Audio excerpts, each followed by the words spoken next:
اعوذ باللہ من الشیطان الرجیم بسم اللہ الرحمن الرحیم رب اشرح لی صدری ویسر لی امری واحلل عقدۃ من لسانی یفقہوا قولی ربنا زدنا علما اللہم فقہنا فی الدین الحمد للہ والصلاۃ والسلام علی رسول اللہ وعلی آلہ واصحابہ اجمعین اشہد ان لا الہ الا اللہ واشہد ان محمدا عبدہ ورسولہ۔ آج ہم جس نبی کی بات کریں گے وہ ہیں حضرت صالح علیہ السلام۔ حضرت صالح علیہ السلام کا نام و نسب اور قوم سمود کا علاقہ، اس کے بارے میں آج ہم کوئی بات کرتے ہیں تھوڑی سی۔ سمود ایک مشہور قبیلے کا نام ہے۔ یہ جدیس کے بھائی سمود کی نسل ہے۔ یہ دونوں آصر کے بیٹے تھے جو ارم کا بیٹا تھا، اور ارم جو ہے وہ نوح علیہ السلام کے بیٹے سام کا بیٹا تھا۔ یہ دور قدیم کی خالص عربی قوم سے تھے۔ ان کی رہائش تبوک اور حجاز کے درمیان حجر کے مقام پر تھی، جسے مدائن صالح بھی کہا جاتا ہے۔ یہ علاقہ خلیج عقبہ کے مشرق میں واقع شہر مدینہ کے جنوب مشرق میں واقع ہے۔ قوم سمود کے مکانات اس علاقے میں پہاڑوں میں کھدے ہوئے صاف نظر آتے ہیں۔ رسول اللہ صلی اللہ علیہ وسلم صحابہ کرام رضی اللہ عنہم کے ہمراہ تبوک جاتے وقت اس مقام سے گزرے تھے۔ جیسا کہ حدیث میں ہے، رسول اللہ صلی اللہ علیہ وسلم جب صحابہ رضی اللہ عنہم کے ہمراہ تبوک تشریف لے گئے تو مقام حجر میں سمود کے ویران گھروں کے قریب جو ہے وہ وہاں گئے۔ لوگوں نے ان کنوؤں سے پانی لے لیا جو سمود کے زیر استعمال رہے تھے۔ انہوں نے اس پانی سے آٹا گوندھ لیا اور گوشت پکانے کے لیے آگ پر دیگیں چڑھا دی۔ رسول اللہ صلی اللہ علیہ وسلم نے حکم دیا تو دیگیں الٹ دی گئیں اور آٹا اونٹوں کو کھلا دیا گیا۔ پھر نبی صلی اللہ علیہ وسلم صحابہ کرام رضی اللہ عنہم کے ہمراہ وہاں سے روانہ ہو کر اس کنویں کے پاس جا ٹھہرے جہاں سے اونٹنی پانی پیا کرتی تھی۔ آپ نے ان لوگوں کے ویران گھروں میں داخل ہونے سے منع فرمایا جن پر اللہ کا عذاب نازل ہوا تھا، اور فرمایا میں ڈرتا ہوں کہ تم پر بھی ویسا عذاب نہ آ جائے جیسا ان پر آیا تھا، اس لیے ان کے علاقے میں داخل نہ ہوا کرو۔ حضرت عبداللہ بن عمر رضی اللہ عنہما سے روایت ہے کہ رسول اللہ صلی اللہ علیہ وسلم نے مقام حجر میں ارشاد فرمایا، ان عذاب یافتہ لوگوں کے علاقے میں داخل ہونے پڑے تو صرف روتے ہوئے داخل ہوا کرو، اگر رونا نہ آئے تو ان کے علاقے میں داخل نہ ہونا، کہیں تم پر بھی وہ عذاب نہ آ جائے جو ان پر نازل ہوا تھا۔ ان کا زمانہ قوم عاد کے بعد کا ہے، اور سمود عاد کی طرح بت پرست تھے۔ بعض حضرات نے کہا ہے کہ اہل کتاب ان دونوں قوموں عاد اور سمود کے حالات سے واقف نہیں تھے، کیونکہ ان کی کتاب تورات میں ان کا ذکر نہیں، لیکن قرآن مجید کے بیان سے معلوم ہوتا ہے کہ موسیٰ علیہ السلام نے اپنی قوم کو عاد و سمود کے بارے میں بتایا تھا۔ ارشاد باری تعالیٰ ہے، ترجمہ، اور موسیٰ نے صاف صاف کہہ دیا کہ اگر تم اور جتنے اور لوگ زمین میں ہیں سب کے سب ناشکری کرو تو اللہ پھر بھی بے نیاز اور قابل تعریف ہے۔ بھلا تم کو ان لوگوں کے حالات کی خبر نہیں پہنچی جو تم سے پہلے تھے، یعنی قوم نوح اور عاد اور سمود، اور جو ان کے بعد تھے جن کا علم اللہ کے سوا کسی کو نہیں، ان کے پاس پیغمبر معجزے لے کر آئے۔ یہ پوری بات موسیٰ علیہ السلام نے اپنی قوم سے فرمائی تھی، لیکن چونکہ یہ دونوں قومیں اہل عرب میں سے تھی اس لیے اہل کتاب نے ان کے حالات کو اچھی طرح معلوم نہیں کیا، نہ انہیں یاد رکھنے کی کوئی اہمیت دی، حالانکہ موسیٰ علیہ السلام کے زمانے میں ان قوموں کے حالات ان میں مشہور تھے۔ اچھا، اب ہم سمود کا واقعہ جو ہے وہ بیان کرنا چاہتے ہیں۔ اللہ تعالیٰ نے اپنے نبی حضرت صالح علیہ السلام کو اور مومنین کو کس طرح نجات دی، اور جن ظالموں نے کفر و سرکشی کا راستہ اختیار کرتے ہوئے اپنے رسول کی مخالفت کی تھی انہیں کیسے تباہ کیا۔ پہلے میں بتا چکی ہوں ابھی شروع میں کہ وہ عربی قوم تھی اور ان کا زمانہ عاد کے بعد کا تھا، لیکن انہوں نے عاد کے واقعات سے عبرت حاصل نہیں کی۔ بیان کیا جاتا ہے کہ اس قوم کے لوگوں کی عمریں بہت طویل تھی۔ آدمی مٹی سے گھر بناتا تو اس کی موت سے پہلے وہ گھر گر پڑتا، چنانچہ انہوں نے پہاڑ کھود کر گھر بنانے شروع کر دیے۔ اللہ تعالیٰ نے انہی میں سے اپنے ایک بندے کو نبوت کے منصب پر فائز کر کے ان کی طرف بھیجا۔ اس نبی کا نام صالح بن عبید بن ماسہ بن عبید بن ہادر بن تمود بن آصر بن ارم بن سام بن نوح علیہ السلام تھا، یعنی وہ بھی نوح علیہ السلام کی نسل سے تھے۔ حضرت صالح علیہ السلام کی بعثت اور دعوت اور سرداران قوم کا رویہ۔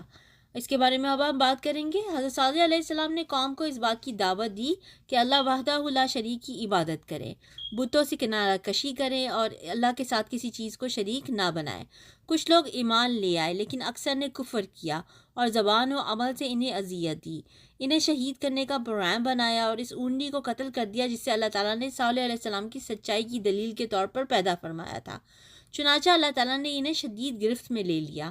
اللہ تعالیٰ نے حضرت صالح علیہ السلام کی دعوت کا تذکرہ سورہ اعراف میں یوں کیا ہے، ارشاد باری تعالیٰ ہے، ترجمہ، اور قوم سمود کی طرف ان کے بھائی صالح کو بھیجا تو صالح نے کہا کہ اے میری قوم، اللہ ہی کی عبادت کرو، اس کے سوا تمہارا کوئی معبود نہیں۔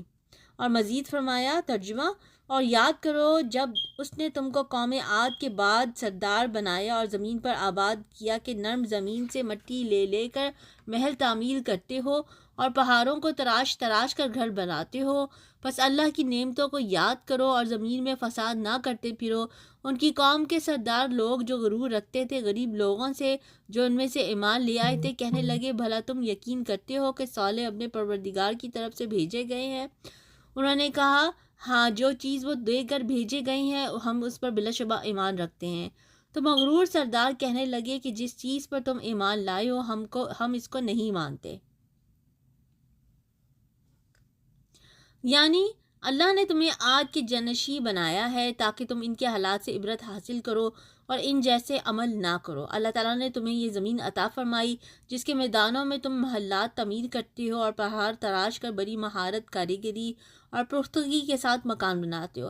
لہٰذا اللہ کی اس نعمت کی عوض شکر اور نیک عمل کرو، اس کی عبادت کرو، اس کے ساتھ شرک نہ کرو، اس کے احکام کی مخالفت کرتے ہوئے اس کی اطاعت سے روگردانی نہ کرو، کیونکہ اس روش کا انجام بہت خطرناک ہے۔ حضرت صالح علیہ السلام نے قوم کو بتوں کی پوجا سے روکا اور دیگر گناہوں سے توبہ کی تلقین کی، لیکن نافرمان قوم نے پہلے سے بھی زیادہ سرکشی کا مظاہرہ کیا۔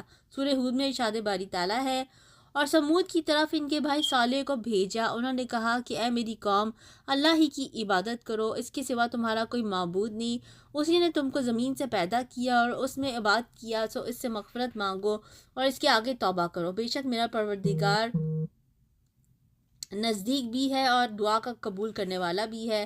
انہوں نے کہا کہ صالح، اس سے پہلے ہم تم سے کئی طرح کی امیدیں رکھتے تھے، اب وہ منقطع ہو گئیں۔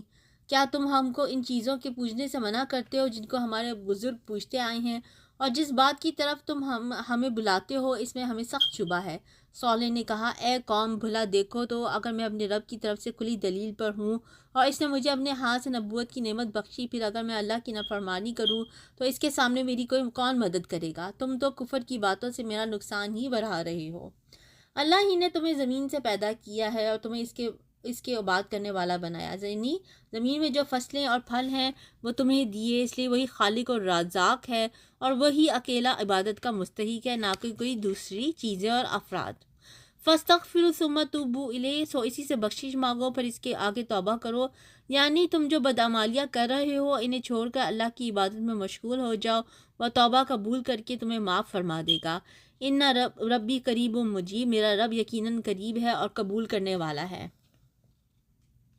اس موقع پر آپ نے نرم لہجے اور نرم الفاظ میں بات کی اور انہیں نیکی کی طرف بلانے میں خوبصورت انداز اختیار کیا اور فرمایا، تمہارا کیا خیال ہے کہ اگر معاملہ سچ مچ ویسا ہی ہو جیسے میں کہتا ہوں تو تم اللہ کے ہاں کیا عذر پیش کرو گے؟ اس کے دربار میں تم کیسے جان چھڑا سکو گے؟ تم مجھ سے مطالبہ کرتے ہو کہ میں تمہیں اس کی اطاعت کی طرف بلانا چھوڑ دوں، میرے لیے قطعاً ممکن نہیں، کیونکہ یہ مجھ پر فرض ہے۔ اگر میں اس کی ادائیگی ترک کر دوں تو مجھے اللہ کے عذاب سے نہ تم بچا سکو گے نہ کوئی اور میری مدد کر سکے گا، اس لیے میں تمہیں اللہ وحدہ لا شریک کی طرف بلاتا رہوں گا حتیٰ کہ اللہ تعالیٰ میرے اور تمہارے درمیان فیصلہ کر دے۔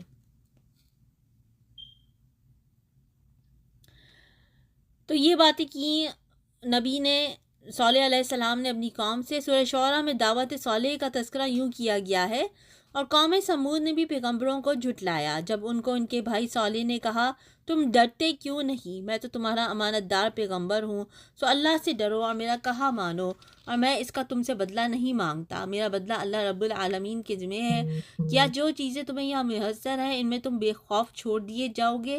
یعنی ان باغوں، ان چشموں اور ان کھیتوں اور ان کھجوروں کے باغوں میں جن کے شگوفے نرم و نازک ہیں، اور تم تکلف سے پہاڑوں میں تراش تراش کر گھر بناتے ہو، تو اللہ سے ڈرو اور میرے کہنے پر چلو، اور حد سے تجاوز کرنے والوں کی بات نہ مانو جو ملک میں فساد کرتے ہیں اور اصلاح نہیں کرتے۔ دعوت حق کو تھامنے کی بجائے قوم نے حضرت صالح علیہ السلام اور آپ کے ساتھیوں سے بدشگونی لینا شروع کر دی اور فساد کے لیے صلاح مشورہ شروع کرنے لگے۔ اللہ تعالیٰ نے ان کی حالت بیان کرتے ہوئے فرمایا، اور ہم نے سمود کی طرف اس کے بھائی صالح کو بھیجا کہ تم سب اللہ کی عبادت کرو، پھر بھی وہ دو فریق ہو کر آپس میں جھگڑنے لگے۔ صالح نے کہا کہ بھائیو، تم بھلائی سے میرے پہلے برائی کے لیے کیوں جلدی کرتے ہو اور اللہ سے بخشش کیوں نہیں مانگتے تاکہ تم پر رحم کیا جائے؟ وہ کہنے لگے کہ تم اور تمہارے ساتھ ہمارے لیے برا شگون لائے ہو۔ صالح نے کہا کہ تمہاری بدشگونی اللہ کی طرف سے ہے، بلکہ تم ایسے لوگ ہو جو فتنے میں پڑے ہوئے ہو، اور اس شہر میں 9 شخص تھے جو ملک میں فساد کرتے تھے اور اصلاح سے کام نہیں لیتے تھے۔ انہوں نے آپس میں قسمیں کھا کر عہد کیا کہ ہم رات کو اس پر اور اس کے گھر والوں پر شجوع ماریں گے، پھر اس کے وارث سے کہہ دیں گے کہ ہم صالح کے گھر والوں کے موقع ہلاکت پر گئے ہی نہیں، اور ہم بالکل سچ کہتے ہیں۔ حضرت صالح علیہ السلام کی قوم اپنی ضد پر اڑی رہی اور دعوت توحید کو قبول کرنے کے بجائے اپنے نبی کی ذات پر رقیق حملے شروع کر دیے۔ ارشاد باری تعالیٰ ہے، ثمود نے بھی ہدایت کرنے والوں کو جھٹلایا اور کہا کہ بھلا ایک آدمی جو ہم ہی میں سے ہے ہم اس کی پیروی کریں، یوں ہو تو ہم گمراہی اور دیوانگی میں پڑ گئے کہ ہم سب میں سے اسی پر وحی نازل ہوئی ہے، نہیں بلکہ یہ جھوٹا خود پسند ہے۔ ان کو کل ہی معلوم ہو جائے گا کہ کون جھوٹا خود پسند ہے۔ ٹھیک ہے، قوم سمود کی طرف سے پھر اس کے بعد مطالبہ ہوا ایک معجزے کا، لیکن انہوں نے اس معجزے کی بھی بے حرمتی کی۔ اس کے بارے میں ہم پڑھیں گے اگلی دفعہ۔ سبحانک اللہم و بحمدک، اشہد ان لا الہ الا انت، استغفرک و اتوب الیک۔